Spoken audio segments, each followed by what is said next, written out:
Fala pessoal, bem-vindos a mais uma sessão Trashback da Trasheira Violenta. Eu sou Osvaldo e hoje vamos falar de O Mistério de Candyman, ou só Candyman para os íntimos, de 1992. Candyman é um filme slasher sobrenatural que apareceu no começo dos anos 90, quando a maior parte das franquias grandes de slasher já estava andando bem mal das pernas, e foi antes do Wes Craven fazer o Pânico em 96 e reviver o gênero com os slashers adolescentes, aqueles lendas urbanas e eu sei o que vocês fizeram no verão passado da vida. Então pra mim, Candyman praticamente marca o fim de uma era. É o último dos grandes slashers dessa época que virou um clássico do terror e que conseguiu fazer um personagem icônico que é o Candyman, o vilão homônimo. E assim como Hellraiser, Candyman na verdade começou como uma história do Clive Barker. Ao invés de um livro, na verdade foi um conto lançado numa coletânea chamada Livros de Sangue. O nome do conto é The Forbidden, ou O Proibido, que é sobre essa mulher, a Helen, que mora em Liverpool, na Inglaterra, e está escrevendo uma tese sobre grafite urbano. Para fazer isso, ela acaba visitando um grande gueto da cidade, um bairro abandonado pelas autoridades, com alto índice de criminalidade e vandalismo e afins. E lá ela vai descobrindo umas histórias locais sobre assassinatos e lendas urbanas,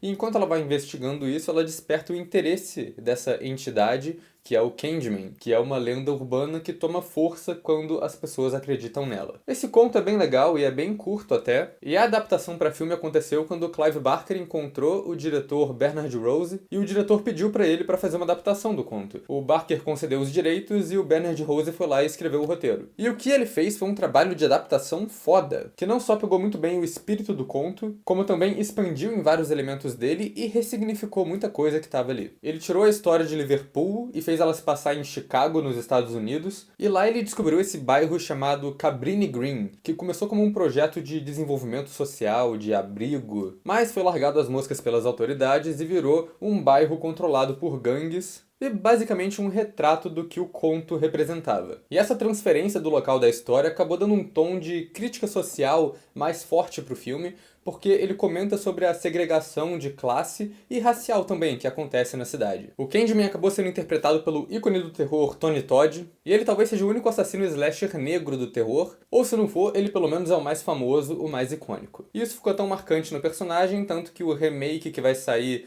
esse ano, devia sair esse ano, foi escrito e produzido pelo Jordan Peele, que fez Corra e Nós e outros filmes que também tem um comentário sobre raça e classe bem fortes. Então o Candyman original virou já um clássico do terror. Eu chamei ele de slasher, mas na real ele é muito mais do que isso. Ele mistura os elementos de slasher com sobrenatural e body horror e até um pouco de thriller de investigação também. E o filme foi um sucesso também, tanto que ele teve duas continuações que continuaram estrelando o Tony Todd como o Candyman, e tem o remake barra reboot, continuação, sei lá o que é, que tá pra sair esse ano, que eu já mencionei. E antes de analisar o clássico dos anos 90 mais a fundo, eu vou pedir pra vocês se inscreverem no canal, se vocês não forem inscritos ainda. Comentem aí embaixo filmes que vocês querem ver aqui na sessão Trashback, e também se vocês já assistiram Candyman, se vocês gostam desse filme, o que vocês acham dele, comentem aí. E claro, acompanhem a gente nas redes sociais, os links estão todos aí embaixo na descrição do vídeo. E também já é óbvio, mas é sempre bom avisar, sessão Trashback, o filme é velho, então significa que tem spoilers liberados no vídeo, então se você nunca viu Candyman e quer ver sem saber nada, então vai lá ver o filme, depois vem e vê o vídeo. E a trama do Candyman, na verdade, não é muito diferente do que eu falei sobre o conto, ela só é um pouco mais elaborada. No filme, a Helen está escrevendo uma tese sobre lendas urbanas e descobre através de uma das faxineiras da universidade que tem várias lendas do tipo no Cabrini Green, esse bairro mais pobre e abandonado que eu mencionei, que na verdade fica bem no meio da cidade, entre as áreas mais ricas, mais urbanas e movimentadas. A Helen então começa a visitar o lugar para investigar essas lendas e descobre sobre o Candyman, essa entidade que é um cara com um gancho que aparece quando você fala o nome dele 5 vezes na frente do espelho. O que é curioso, porque eu tô gravando essa porra, tem um espelho aqui do lado, não dá pra ver na câmera, dá pra ver o reflexo dele aqui, mas não dá pra ver o espelho, e eu provavelmente falei Candyman muito mais que 5 vezes, então esse vídeo vai acabar... Enfim. Só que nisso a trama acaba tendo umas viradas meio esquisitas. A primeira metade do filme dá pra dizer que é a Helen tentando provar que o Candyman não existe, investigando os assassinatos e o folclore na região. A segunda metade, o próprio Candyman começa a assombrar ela, e o filme vira a personagem entrando num surtos de loucura, presenciando uns assassinatos sobrenaturais e ficando sem saber o que é real e o que não é. E eu acho que esse é um dos melhores roteiros de terror em questão de adaptar a história. Tudo que tem de icônico no conto tá no filme também, mas o filme também também tem várias ideias boas que foram acrescentadas pelo Bernard Rose. A parte da investigação que a Helen faz desses assassinatos suspeitos é melhor desenvolvida e tem uns elementos bem criativos. A Helen descobre que os apartamentos do Cabrini Green e o apartamento chique dela, na verdade, têm a mesma planta, mas foram vendidos como projetos diferentes, e ela descobre uma falha na arquitetura do apartamento dela, que tem um ponto fraco na parede atrás do espelho do banheiro, por onde o assassino podia ter passado para matar as pessoas nos assassinatos que aconteceram no Cabrini Green. E isso combina um pouco com a lenda do Candyman, essa coisa de falar o nome na frente do espelho e o assassino aparecer no espelho. E essa troca que acontece também, dela estar escrevendo sobre grafite no conto, mas no filme sobre lendas urbanas, faz muito mais sentido para a história, porque ela tem uma motivação a mais para procurar sobre essa lenda e descobrir as origens dela. E o TCC dela também não é a única motivação. Parte do que faz ela se aprofundar nessa pesquisa dela é a vontade de quebrar a cara dos acadêmicos que ficam esnobando o projeto dela. O que inclui o próprio marido dela, que é um professor bem mala na universidade.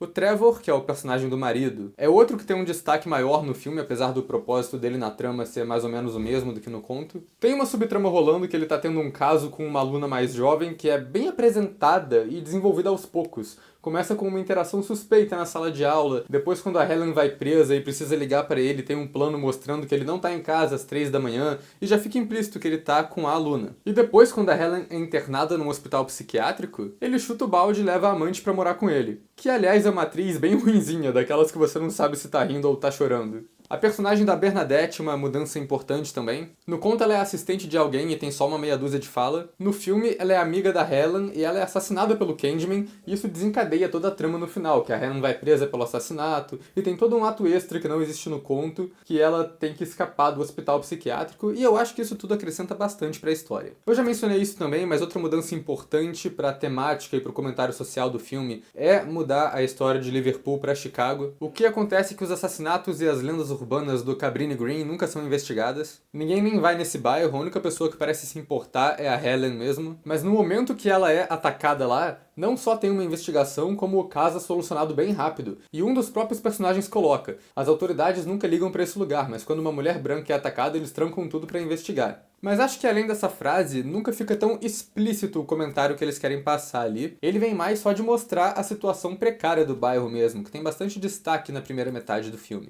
E também tem isso na história de origem do Candyman, mas eu vou chegar nisso depois. Eu acho o roteiro então bem sutil com o que ele quer passar pra gente, ele é bem adaptado, ele é bem construído e tem essa estrutura legal, que brinca com a nossa percepção de realidade. Mas é claro, o roteiro é muito bom, mas ele não foge daquelas conveniências de sempre que tem em roteiros do gênero, principalmente nessa época de início dos anos 90. Tem um clássico do slasher aqui, que é a aula conveniente sobre o assunto do filme. No caso, o Trevor aparece dando uma aula sobre lenda urbana para explicar para a audiência no começo do filme o que é uma lenda urbana. E sempre que isso acontece, eu me pergunto, gente, que curso é esse que a galera tá tendo aula de lenda urbana? É história?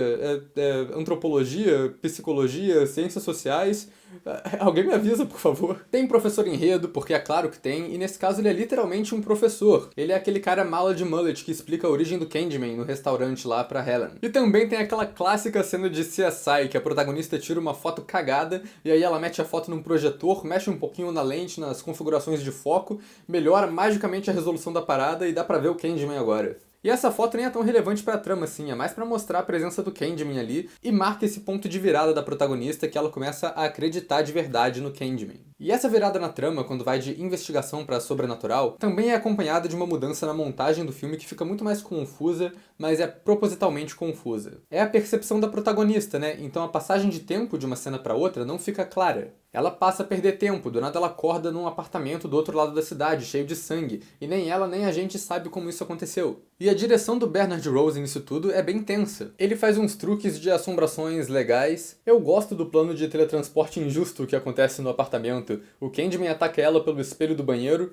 como foi estabelecido que era possível mais cedo no filme, e o plano acompanha ela saindo de casa e encontrando com o Candyman de novo no corredor do apartamento, sem cortes. E tem um plano legal bem tenso também, que é a Helen fugindo do hospital, esperando o elevador, e você vê lá de longe os policiais que estão procurando ela descendo o corredor, e a cena fica nessa tensão de que ela vai ser pega ou não até o elevador chegar. A técnica do filme todo é muito boa no geral. A fotografia é bem sombria e dá aquele tom de filme neo-noir de investigação, direção, e eu acho que a direção faz um trabalho foda também em adaptar o conto visualmente. A introdução do filme é muito boa. Ele começa com os planos zenitais da cidade, acompanhando a rodovia, e isso é bom porque é mencionado que essa rodovia que separa o Cabrini Green da parte mais rica da cidade, então combina com essa temática do filme, mas também rima com a introdução do conto, que diz que a beleza dessa parte periférica da cidade só pode ser vista de cima, porque aí você vê o planejamento de arquitetura do lugar sem ver como o lugar está destruído. E depois disso vai para um plano com um monte de abelha e uma frase impactante do Candyman sobre sangue, que ele só fala no final do conto, mas que funciona muito bem pro começo do filme. E outro elemento importante no conto é o grafite nas paredes do lugar, porque a Helen tá fazendo o TCC dela sobre isso, e isso é traduzido bem pra tela também. O filme tem um visual e design de produção muito bem feitos, e eu gosto que eles trocaram o tema da tese da protagonista, mas mantiveram a ideia dos grafites no filme, porque dá essa noção de lenda urbana, de folclore local escrito nas paredes, e porque também é visualmente marcante. Um dos planos mais reconhecíveis do filme é aquele rosto do Candyman pintado na parede com a boca servindo de abertura para entrar e sair do cômodo. E todo o design de cenários foi muito bem feito também. O banheiro da Helen tem uma máscara de Guy Fawkes, que é o cara que tentou explodir o parlamento inglês, o que pode ser uma dica do que acontece com ela no final do filme, já que ela fica presa na fogueira. Mas o destaque mesmo são os cenários do Cabrini Green. Os apartamentos sucateados, a fogueira de entulho gigante, aquele cenário todo do apartamento secreto, o covil do Candyman,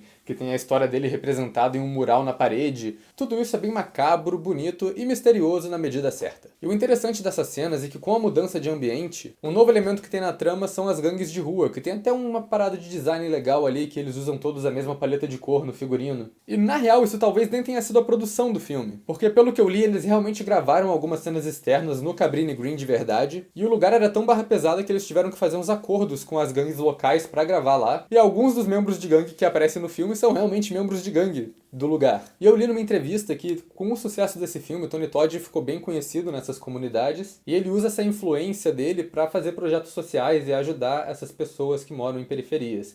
O que eu achei bem interessante, acho que mostra como o cinema pode dar um impacto positivo no mundo, até mesmo se for um filme de terror. Enfim, outro ponto importante do filme que dá pra falar agora é sobre o que é real e o que é lenda. Como eu disse, a primeira parte do filme constrói o mistério como uma investigação, o que culmina na cena do banheiro público, quando a Helen é atacada por um chefe de gangue que tá vestido igual o Candyman. Isso serve pra concluir a primeira parte e definir o Candyman como essa lenda urbana, uma criação popular. Ele não era sobrenatural, ele era só esse cara normal que tava matando gente mesmo. Só que logo depois disso, o Candyman de verdade passa a aparecer e a trama fica bem maluca. O Candyman tem aquele aspecto Freddy Krueger, ele precisa fazer as pessoas acreditarem nele para ele ter forças. E a Helen descreditou a lenda investigando, então o Candyman passa a usar ela para reforçar a lenda na mente das pessoas. E aí tem a clássica trama de hospital psiquiátrico que eu já mencionei, a Helen é internada depois de uns assassinatos e depois do desaparecimento de uma criança que o Candyman sequestrou, mas quem é a suspeita é ela, porque foi ela que acordou no apartamento cheio de sangue. E quando ela tá nesse hospital psiquiátrico, ela vê o Candyman flutuando na frente dela, ela grita e surta com ele, mas depois o médico mostra pra ela o vídeo em 4 TVs diferentes, mostrando que o Candyman não tava aparecendo nas gravações e ela tava gritando sozinha ali. Por que esse médico usa 4 monitores? Eu não sei, eu acho que ele só queria muito mostrar pra ela o vídeo dela gritando sozinha e falou, porra, eu vou mostrar 4 vezes ao mesmo tempo. Eu acho que o elenco do filme é muito bom também, num geral. A Virginia Madsen faz muito bem essa protagonista,